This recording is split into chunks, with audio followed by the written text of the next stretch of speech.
Hello, thank you for clicking in. My name is Robert Voisey. I am the Director of Contemporary Quartets and Vox Novus. Vox Novus is a new music production and promotion company dedicated to the presentation and empowerment of living composers. Vox Novus, in conjunction with virtual concert halls, is bringing contemporary string quartets to audiences worldwide by broadcasting the performances via several streaming platforms. Today, we have a bit of change of format. Instead of a live performance, we will be having a pre-recorded interview with Argus Quartet. The Argus Quartet performance will be scheduled on February 4th at 2 p.m. Eastern Standard Time.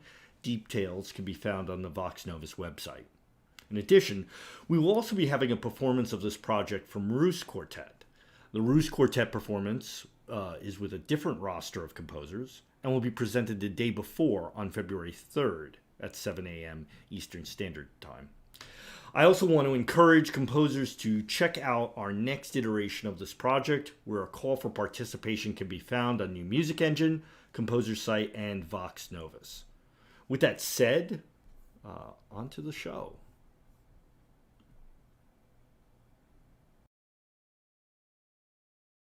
Today is a unique time. We're just going to have a little chat about one of the quartets that are in our roster for this last call we did.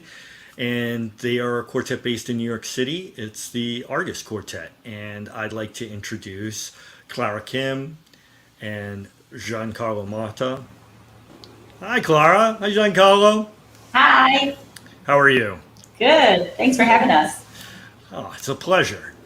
So, yeah, we're doing this new quartet project. Why don't you guys tell us a little bit about your quartet and what you do and how you do it?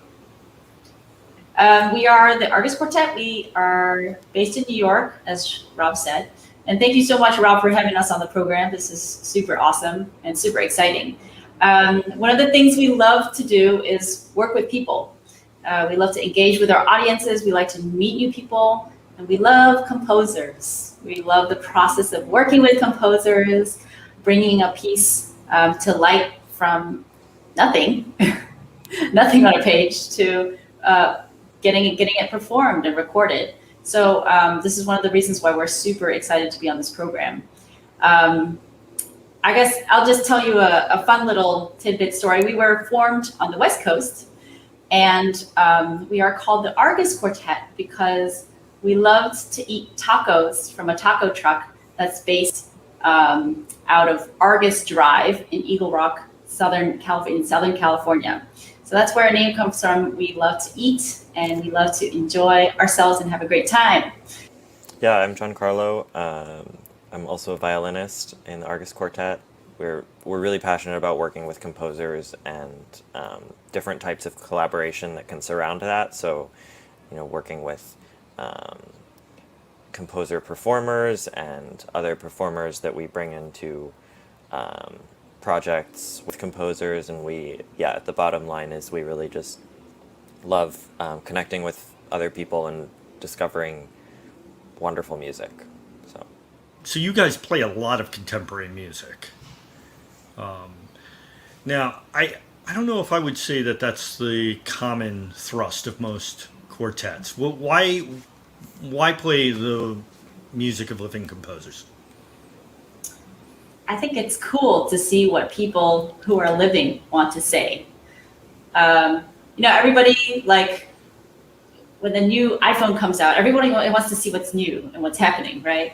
And I think it's super awesome to be part of that forefront of what's happening in music today and what composers today want to say and what they're influenced by.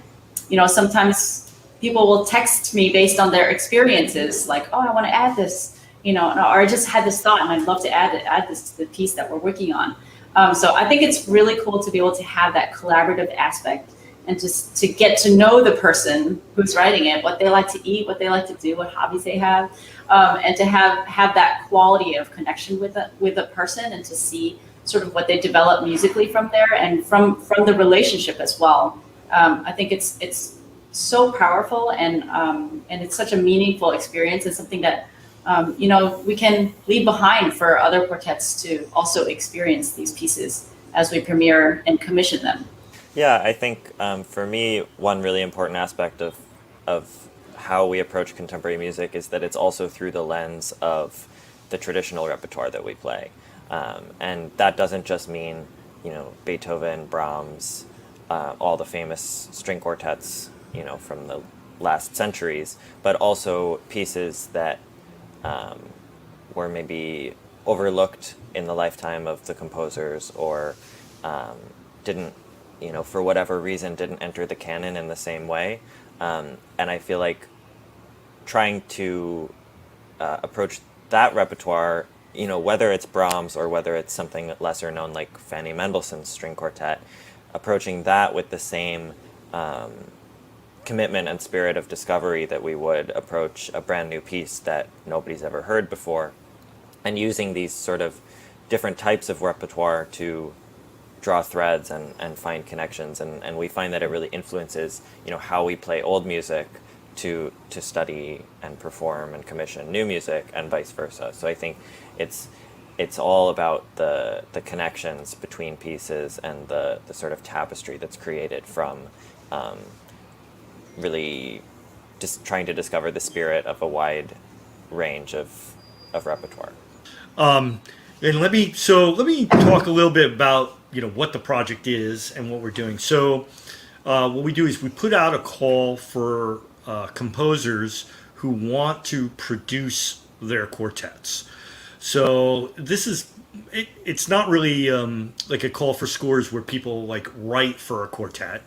It's not a competition. It's about composers having a quartet that they don't have a performance for, they don't have a recording for, they have they haven't heard the piece played.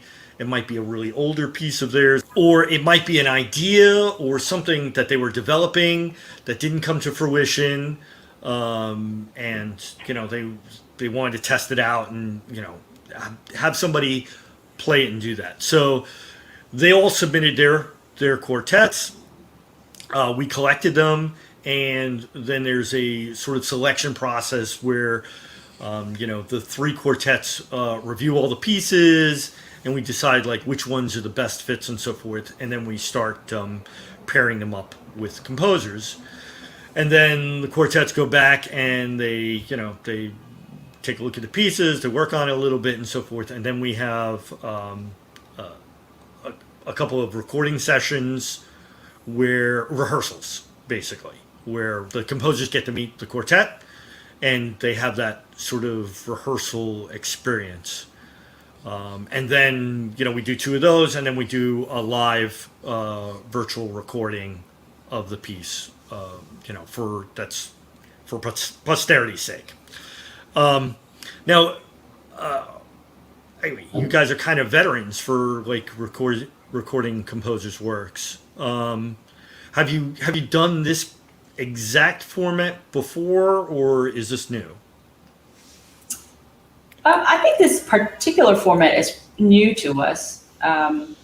We've worked, of course, a lot with different composers, but I think it's unique to have this format where the composers are also the producers. So I think that's definitely a new aspect to us, and I think it's also interesting to see. There's no sort of age limit or any sort of restrictions for who can submit. So it was great to get some submissions that are from people that are young professionals, or people that are old but not professional composers, but maybe had a piece that they wrote 40 years ago or something. I think that range is really wonderful to be able to have that opportunity available. I think there's often such a focus, professionally, in looking for, the next sort of young, rising star composers, and that's of course very important, because that's how we continue the tradition. But I think having a space where not only maybe older people, but older pieces can, have a space to be heard, because I think that's another thing where often there are pieces in a composer's back catalog where maybe it got a premiere and then they made some revisions and it didn't have a second performance, or they got a recording with one instrumentation, but they changed the instrumentation a little bit and wanted to improve the piece in that way, and then it sort of sat on the shelf for a while. So I think that's really cool, looking at some of the scores and seeing, reading the descriptions of the history of how these pieces were written, many like decades ago and in this context, but now we're bringing it, into a new context and giving it, attention again, which I think is it's cool to be a part of that. So. Yeah. So I came to you with this project, and what attracted you towards this project in particular? There were a lot of things. Well, I think this really sort of cut to the core of a lot of things that we really love to do. Obviously, one of them is working with composers and giving a chance for composers to have their pieces performed and played. The other aspect, and I think Giancarlo touched on this a little bit, is particularly during these days, it's recordings and live streams have become that much more important. And I think that documentation, because it can live for a very long time, can be incredibly valuable to the composers, not only to hear their pieces, but that they can promote their own works through it, and to send it to people to listen to, and to use it as their signature and their stamp, right? So people can really hear it. And it's not possible without an opportunity like this. So we felt like this is such a great opportunity to have people apply, and to have the chance for us to be an active part of that process of bringing a couple of pieces to fruition. And hopefully these are pieces and recordings that will be helpful, not just for the premiere, but long after that. I think one of the things we hear almost everywhere we go with where we work with composers, whether it's a piece we're commissioning or going to a university and performing reading student compositions, is that the most important thing for a composer is to have that recording in their hand. Of course, that makes sense for students especially, for applying to things and getting their work out there. But I think even for more established composers, having that, especially when it's a composer we've worked with very closely and that we've developed an interpretation with them, and that can exist as sort of, almost a benchmark recording for other groups to, like I was saying earlier, for other groups to have access to, or to use as a resource. So I think, this is just a wonderful opportunity.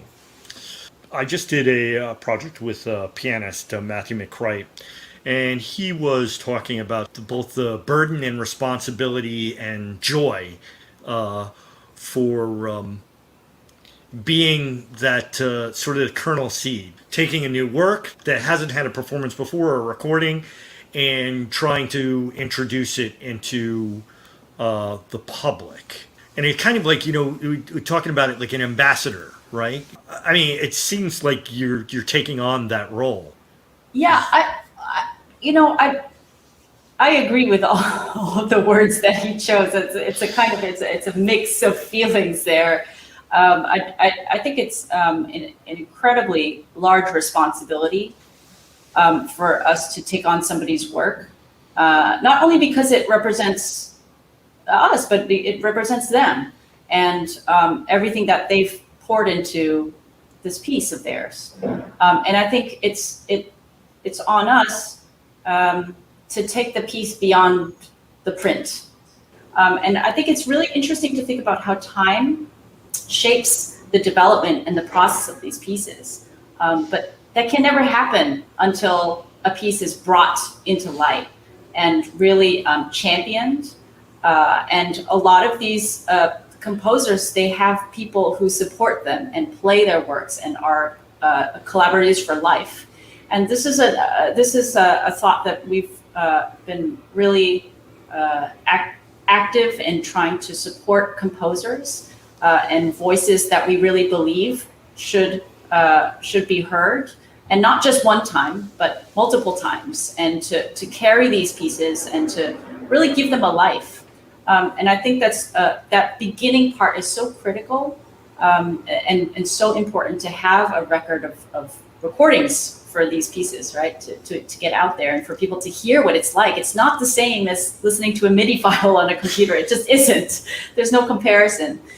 So this aspect of sort of birthing a piece and bringing it out to the public is incredibly important, and something that we're really passionate about doing. Yeah. Yeah, and I think to that end also, like, we learn so much from the process of playing things multiple times, that, like Clara was saying, it's like the same as any sort of interpretation of older music that you're developing, and we're trained in school to sort of develop our interpretation and to listen to recordings and find these influences and shape our interpretation. But if we don't have that with a contemporary piece, how are we supposed to give these pieces a shelf life if we're not creating the same sort of structures that we expect for learning the standard repertoire? So that, unfortunately, the reality is that if a young musician comes to take a solo violin piece up that's been written in the last 5 years, I think they're way more inclined to play it if there's already a recording. We want to hear something. We're not maybe as comfortable playing something that only exists on the page, and so creating these this infrastructure for the pieces to take the space that they deserve in the repertoire, I think is really important for us. If I could add just one thing to that also, like, I think it's also incredible how many amazing composers there are right now. I mean, and the opportunity that we have to discover all of these different voices and composers that have all these influences. I think there's just so much out there right now. I think that's amazing. And so have you guys done an online rehearsal with a composer before? Yeah. Like where we're in the same place and then we're sort of virtually corresponding with the composer. Sure. Have we done that? We have done that. Yeah. We have done that. More often, I think we've maybe sent sort of phone recordings to our composers, like, how does it sound? We'll record clips for them to sort of review. Mm-hmm. But yeah, we've also done some online stuff, not that much surprisingly, but it's nice to have that real-time interaction. And so I think the structure of what you've really developed is fantastic. Thank you. So this is I think we've got composers from around the world that submitted. So it's an opportunity for a composer to have this sort of rehearsal, live and in person and so forth. And like, how important do you think that is? You mean the workshop component? Both the workshop and the performance part. Oh, I mean, I think it's incredibly important. I think for a composer to have live feedback, like in-time feedback, it can be incredibly valuable. And to actually try on the spot some different ways of problem solving together or experimenting and trying new things. I think that's sometimes you might get 5 minutes, not even that with an ensemble that's playing your piece, but to have the time and the space to be able to work on it together, and for the composer to hear it and then to respond to it and to have this interactive element, I think is super important. And of course, the performance to have an opportunity to really perform it and to really record it, it's again different to be in a rehearsal and versus the feeling of a performance, and to sort of be sort of in that space where you're really trying to breathe life and give this piece a journey and a story. And I think for the composer to receive that is, personally, I think one of the most, I think, passionate gifts that we love to give to people. I think the most exciting thing for me is when, when the composer is in the room for the first time after, they've spent a lot of time alone writing the piece. We've spent a lot of time alone with the four of us studying the piece. And then when the composer is in the room for the first time, I think there's, it's always really great when you sort of hit that golden ratio of them having their expectations met and them being surprised. And I think there's when you can hit that right in the middle, that they're like, this is really how I intended it, but also there's something new that I'm experiencing here, like that sort of third element, that whatever you want to call it, that that little seed that the performers are bringing to life with it. I think that's a really special moment. Yeah, so you're excited about it. So you guys have finished your selection process. Maybe we won't hint on who's going where just yet. But are you excited about the recordings coming up? Oh, yes, definitely. That's definitely, I think, what I would agree with Giancarlo. Just meeting the composers is just, it's wonderful to meet them and to put a face and to hear their voice and to hear from them about, what inspires them and so on. That's one of the most rewarding parts of being able to work with composers and to build that relationship.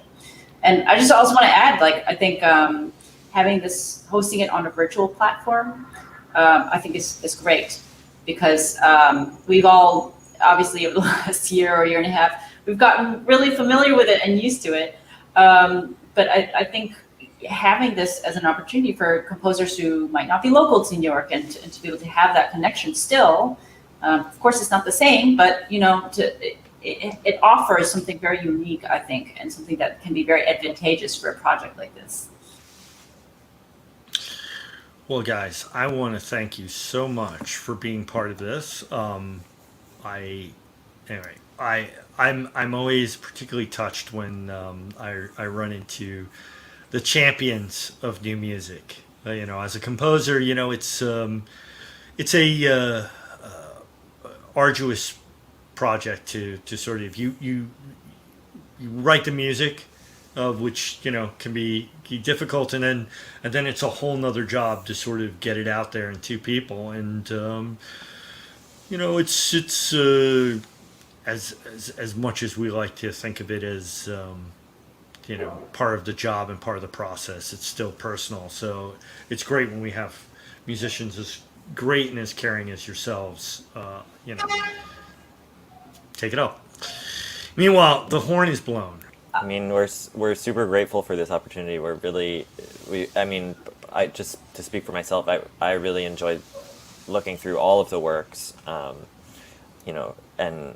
getting to know these composers who, I think, obviously there, as Clara was saying, there are a lot of composers in the world, but I think it does, it was, all of the composers were totally new to me, which I think is wonderful, and it's always great to hear new music, like new voices, new perspectives and stuff. So I think, it's going to be really fun. Yeah, I would just echo Giancarlo. We're so incredibly grateful for this opportunity as a quartet, and for myself personally, just feeling supported in what we do and being sort of seen and heard, and in this whole process, we felt so included. And we're so grateful, Rob, for all the work that you do on your end. I know it's just so much, but you've done such an incredible job, and we're just so thankful that we can be a part of it. And yeah, I would say the same as Giancarlo. All the compositions that we've seen were amazing. It was really, really difficult. It made it so difficult to choose. But just knowing how much music is out there, and it just makes us believe in what we do even more in supporting composers. So we're just thank you so much for everything that you do to make this possible. It's my pleasure. Thank you. And just another comment, the all these productions is you see the three people here, and but there's a giant team that's always working back, with the calls and with the engineering and so forth and everything. And I want to thank Virtual Concert Halls and Fedor. I don't know if he's too Fedor. You want to come out and just take a bow? Is he there? This is one of our engineers just for this chat. Hey, Fedor, part of Virtual Concert Halls. And it's all about bringing everything together and so forth. And thank you guys, and everybody stay tuned for more.